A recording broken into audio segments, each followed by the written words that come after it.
Kasus penyiraman air keras terhadap aktivis Kontras mendapat atensi dari Presiden Prabowo Subianto. Presiden meminta Kapolri untuk mengusut tuntas kasus ini. Desakan juga muncul dari Komisi 3 DPR RI dan kelompok masyarakat sipil. Lantas bagaimana polisi dapat mengungkap siapa pelaku dan motif dari kasus ini? Kita akan bahas bersama dengan Direktur Eksekutif Amnesty International Indonesia, Usman Hamid, dan Kabareskrim Polri 2008-2009, Komjen Purnawirawan Susno Duaji. Selamat pagi Pak Usman, Pak Susno. Selamat pagi. Ya. Pak Usman, ini sudah ada atensi dari Presiden dan juga Kapolri terkait dengan kasus ini. Bagaimana tanggapan dari Koalisi Masyarakat Sipil, Pak Usman? Ya, tentu kami sangat berharap ada kemajuan dalam pengusutan kasus ini segera. Sebenarnya dari keseluruhan bukti-bukti di lapangan sudah banyak sekali yang beredar, ya, baik itu CCTV dan belum lagi kamera-kamera yang ada di dalam Traffic Management Center. Jadi sebenarnya melalui elektronik kamera yang digunakan untuk law enforcement, untuk traffic, untuk lalu lintas, itu juga sebenarnya bisa terlihat. Bukan hanya pada saat kejadian, tapi juga pada saat sebelum kejadian atau setelah kejadian. Kemana para pelaku itu berjalan atau bergerak gitu. Yang kedua, saya juga berharap Presiden tidak lagi memberikan pesan-pesan yang bersayap. Di satu sisi misalnya menginstruksikan agar kasus ini diungkap tuntas, tapi di sisi lain terus-menerus mengulangi tudingan-tudingan negatif kepada para aktivis. Bahkan di hari kejadian, di hari di mana kita belum lepas 1 kali 24 jam setelah penyerangan terhadap Andri Yunus, Presiden kembali mengatakan bahwa para pengkritiknya adalah tidak patriotik dan Presiden mengatakan nanti akan ditertibkan. Nah, jadi ada semacam persepsi bahwa kritik itu adalah kekacauan sehingga harus ditertibkan. Padahal yang kacau adalah orientasi pikiran, kebijakan, tindakan, dan pernyataan Presiden yang seringkali menuding protes-protes itu sebagai teroris, kemudian sebagai anarkis, atau sebagai makar, atau sebagai orang-orang yang membawa kepentingan asing, kepentingan kekuasaan, atau kepentingan uang. Jadi pernyataan-pernyataan semacam ini mengganggu bagaimana polisi berpikir, bagaimana polisi menjalani proses hukum yang objektif gitu. Demikian. Dengan adanya kemudian kejadian yang menimpa Mas Andri seperti itu dan juga terkait dengan pernyataan Pak Prabowo tadi terkait dengan penertiban yang Mas atau Pak Usman bilang gitu, apakah kemudian ini semakin memperjelas bahwa kemudian kritik di negara ini semakin ditekan ataupun semakin tidak punya ruang untuk berkembang? Betul sekali. Jadi akar masalah kekacauan politiknya, kalau kita menggunakan istilah kekacauan, adalah Presiden Prabowo sendiri yang berulang-ulang, bahkan yang terakhir Januari, Februari, dan sekarang bulan Maret, selalu mengatakan bahwa para pengkritik atau para pengamat sebagai orang-orang yang memiliki motif-motif yang tidak murni. Entah itu mencari uang, entah itu karena kalah kekuasaan.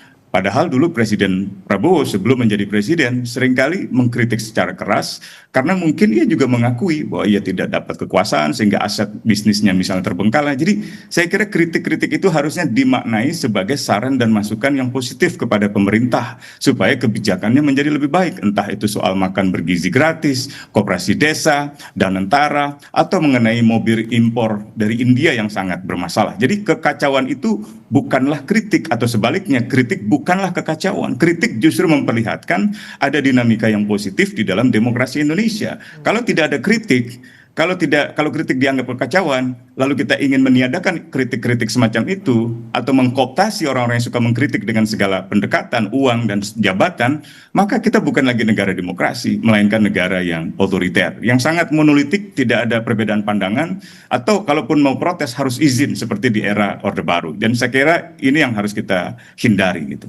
Baik, saya ke Pak Susno. Pak Susno, ini kemudian apa yang seharusnya dilakukan polisi untuk langkah awal dan juga nanti sampai ke akhir untuk mengungkap siapa pelaku dan juga siapa dalangnya? Baik, pertama kita prihatin dengan kejadian ini ya, dan kita berdoa semoga korban Andri Yusuf segera pulih kesehatannya. Yang kedua ya, kita agak enak dengan peristiwa ini dari segi penyidikan. Kenapa saya katakan dari segi penyidikan agak enak? Karena bukti-bukti elektronik terkumpul ya. Bukti elektronik dari CCTV sudah didapat dan nantinya saya berharap bahwa Polri tidak mengembangkan hanya bukti elektronik dari CCTV atau foto dari lokasi kejadian yang sudah banyak beredar, tapi hampir di sepanjang jalan yang diduga dilewati oleh tersangka maupun korban itu ada CCTV.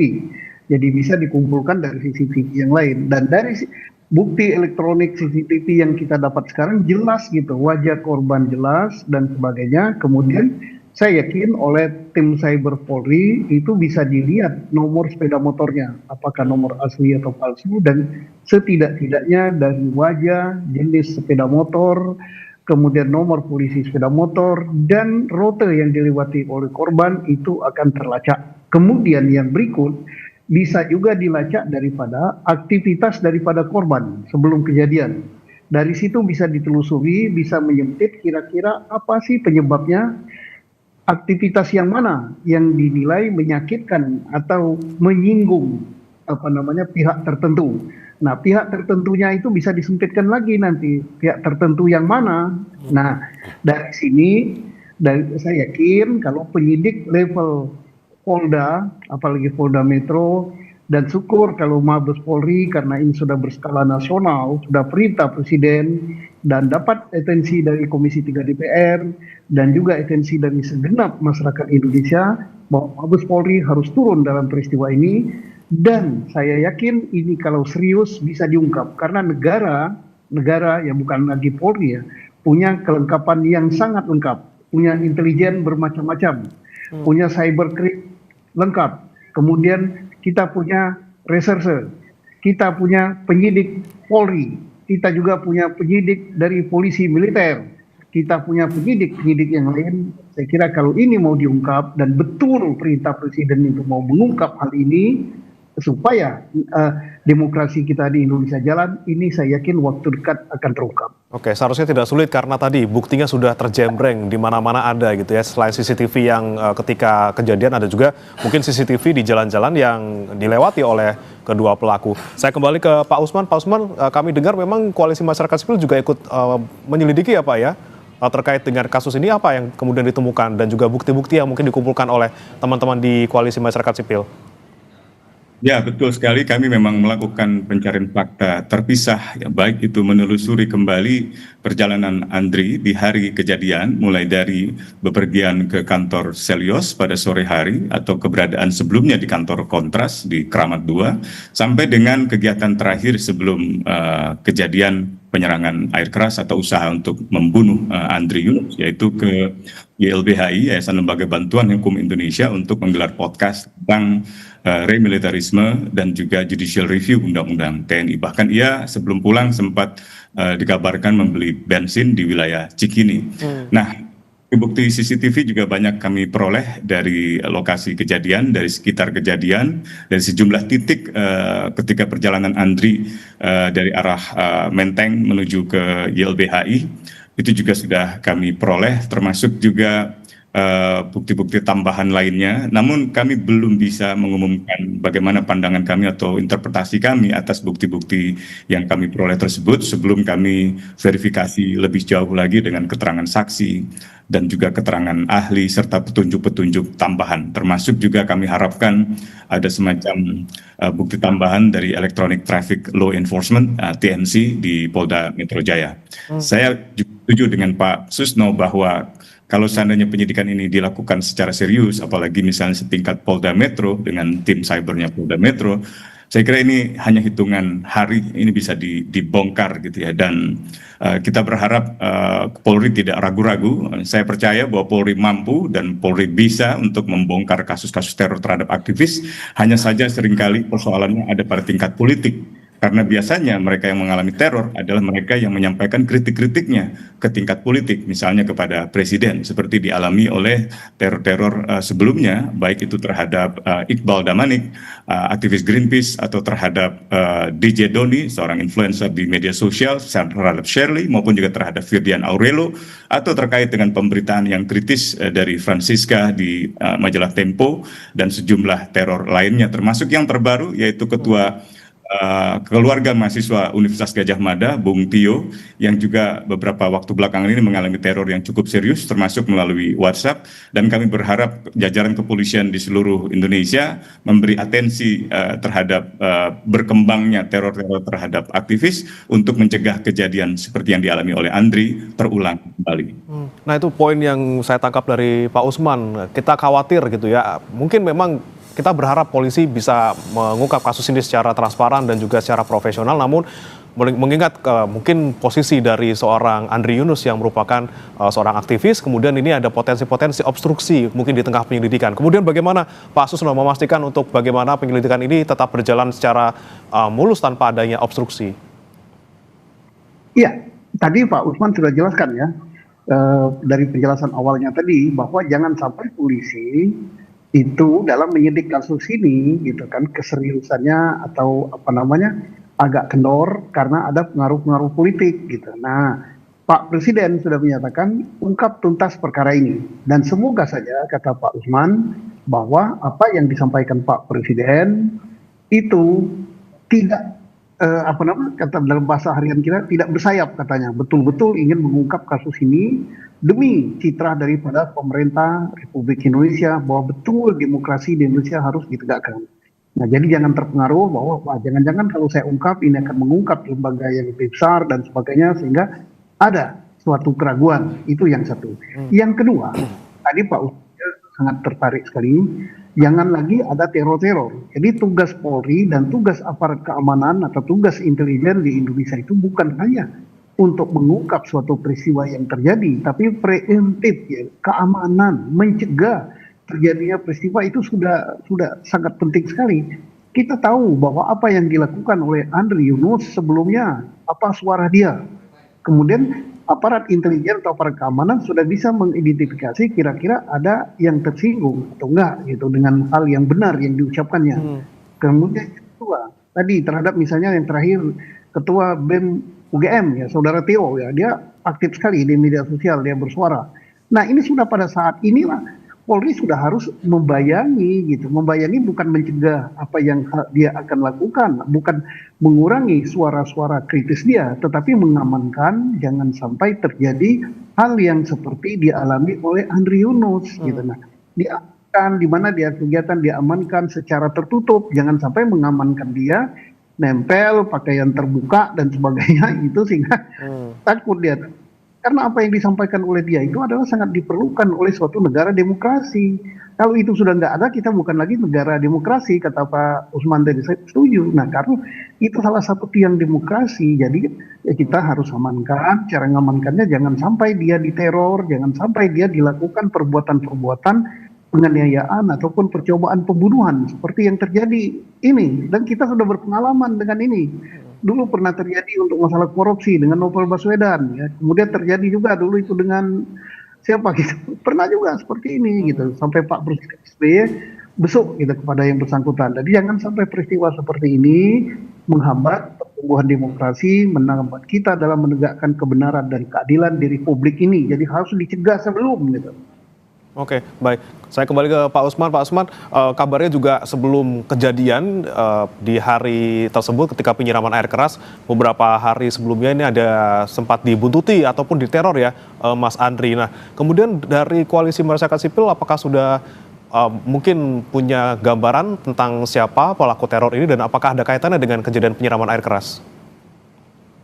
Ya, betul sekali. Memang kami sudah mendeteksi adanya gerak-gerik yang mencurigakan yang tertuang di dalam berbagai bukti awal, misalnya dalam CCTV, di mana ada sejumlah orang, baik itu berkendaraan motor maupun juga berkendaraan mobil, yang membuntuti kegiatan Andri Yunus.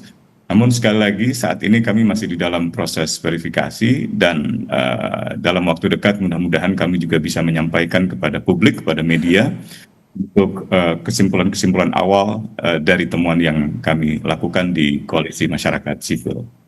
Baik, Pak Susno, tadi yang Anda sebutkan bahwa ini ada niatan membunuh gitu untuk ketika kejadian yang menimpa Andri Yunus ini.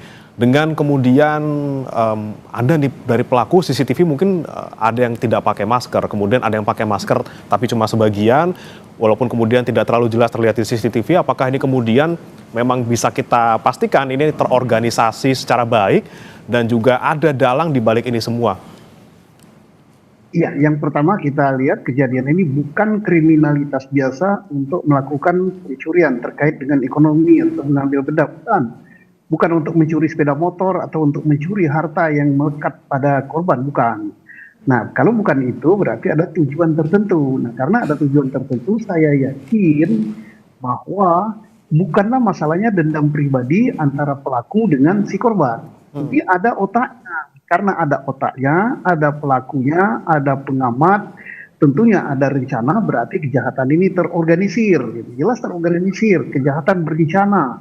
Nah kemudian karena alat yang digunakan itu air keras, sangat-sangat berbahaya, itu bisa saja merenggut jiwa. Jadi kita patut menduga bahwa ini tujuannya ya untuk membunuh gitu.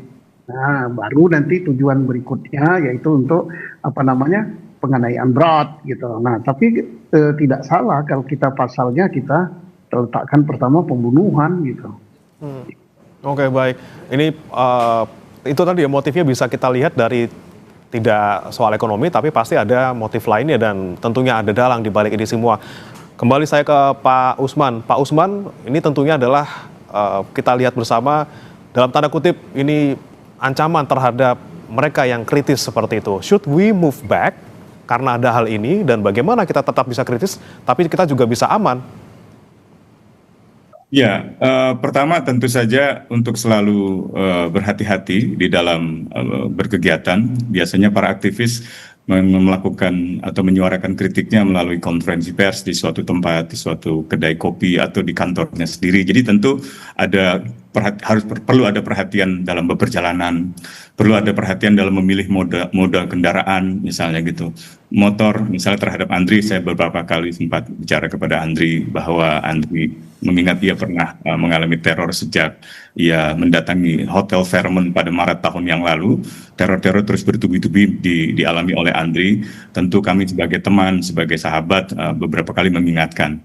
Nah, meskipun demikian situasi ini ternyata tidak bisa kami cegah juga gitu. Ada beberapa hal lain misalnya menyangkut keamanan keselamatan kantor atau misalnya ketersediaan kamera CCTV itu di setiap kantor, di rumah juga. Bahkan kemarin juga kami menerima informasi bahwa kantor yang juga merupakan jaringan kontras di Yogyakarta yaitu Social Movement Institute itu mendapatkan kiriman ular gitu ya. Nah, hal-hal semacam perjalanan, bepergian, kemudian keselamatan diri, keselamatan digital, misalnya menggunakan media sosial juga perlu ada two-step verification, harus ada VPN, harus ada cara-cara yang bisa melindungi diri dari kemungkinan-kemungkinan ancaman yang datang secara tiba-tiba. Tapi jauh lebih penting dari itu sebenarnya tugas kepolisian negara Republik Indonesia lah memastikan masyarakat bisa berkegiatan aman, baik itu dalam berdemonstrasi, dalam menggelar diskusi, atau di dalam menyampaikan temuan-temuan yang mereka katakanlah sampaikan kepada pemerintah terkait dengan masalah MBG, masalah Danantara, atau masalah situasi ekonomi yang sekarang ini semakin terlihat berat, dan masalah-masalah lain yang sebenarnya dapat dianggap sebagai masukan yang positif bagi pemerintah. Khusus untuk Andri adalah masalah-masalah terkait dengan perluasan peran militer, baik itu perluasan peran militer melalui Undang-Undang TNI yang baru yang diuji formil maupun diuji material oleh Andri dan kawan-kawan, maupun juga perluasan peran militer di berbagai sektor, misalnya sektor pertanian atau pangan atau sektor misalnya penegakan hukum melalui Satgas Penertiban Kawasan Hutan yang seluruhnya sebenarnya bukanlah tugas atau fungsi konstitusional dari tentara. Fungsi konstitusional dari tentara adalah melaksanakan kebijakan pertahanan, memperhatikan masalah-masalah pertahanan di dalam konteks geopolitik strategis. Jadi ancamannya adalah ancaman keamanan dari luar negeri. Misalnya perhatikan dampak dari perang Iran atau serangan Amerika Israel kepada Iran, atau bagaimana kapal perang Amerika seringkali atau pernah tahun lalu misalnya melewati perairan Indonesia. Hal-hal semacam itu yang saya kira harus kita fokuskan dalam fungsi-fungsi konstitusional tentara, bukan perluas peran tentara ke dalam wilayah-wilayah yang bukan bidangnya. Jadi saya kira itu yang diperhatikan oleh pemerintah untuk memastikan bahwa militer kita menjalankan fungsi konstitusional yang bukan ditarik ke ranah lain. Oke, banyak sekali yang kemudian masih bisa kita kritisi, yang kemudian kita awasi bagaimana kinerja pemerintah dan juga negara ini. Namun kita pastikan juga mereka yang kritis tetap bisa aman dan selamat menyuarakan kritiknya, dan kita nantikan bersama-sama seharusnya polisi bisa mengungkap kasus ini secara terang benderang dan juga dalam waktu singkat. Kita nantikan bersama-sama. Terima kasih Pak Usman Hamid, Direktur Eksekutif Amnesty International Indonesia, dan juga Komjen Purnawirawan Susno Duaji, Kabar Eskrim Polri 2008-2009 sudah bergabung bersama kami di Sapa Indonesia Pagi. Selamat pagi, Bapak-bapak. Selamat pagi. Bagi para pemirsa.